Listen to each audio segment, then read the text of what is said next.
Hey, what's up mga kaballers? Maligayang pagbabalik sa aking channel at pag-usapan natin ang balitang huling bagong player sa Golden State Warriors. Kilalanin at ang balit ng Jarred Vanderbilt. Pinalitan na, tara at pag-usapan natin yan dito sa Basketball Hotshots.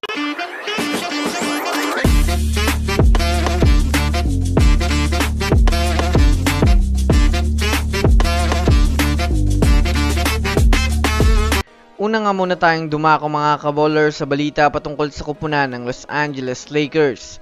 Alam naman nga po natin sa ngayon mga kaballers na panalo na naman ang kupunan ng Lakers kanina kontra sa Detroit Pistons. Nagtapos nga ang laro sa score na 125-111 na pinangunahan naman mga kaballers ni LeBron James, D'Angelo Russell at Anthony Davis na nakapagtala ng combined 66 points. Samahan pa mga kaballers ng pagtala ni Rui Hachimura ng 15 points na talaga namang nagdahilan ito sa pagkatalo ng Detroit Pistons. Sa pagkakapanalo nga mga kaballers ng Lakers kanina ay marami na naman sa ngayon ang mga nagsasabing pinalitan nga daw ni Rui Hachimura ang role ni Jarred Vanderbilt bilang isang number 1 defender sa kanilang kupunan.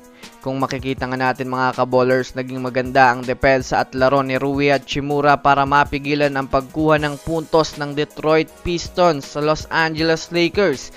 Sa kasalukuyan nga po mga kaballers ay umakyat na nga po ang Lakers sa 29 wins at sa ngayon ay nasa ika-9 na pwesto sa Western Conference.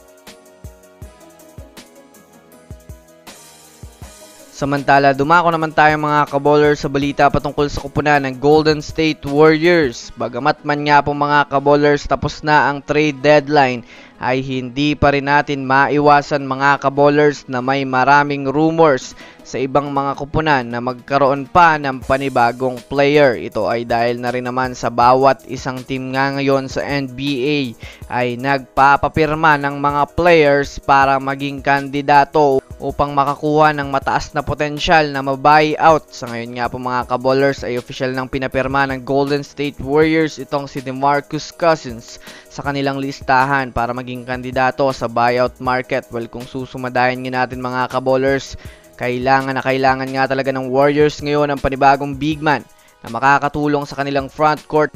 Lalo pat mahina na rin nga po ang impact ni Kevon Looney sa Golden State Warriors ngayon. Yes mga kaballers, mabagal at hindi na nga po masyadong malakas sa ilalim itong si Kevon Looney, kaya napakataas nga po ng potensyal na kunin ito mga kaballers ng Golden State Warriors itong si DeMarcus Cousins.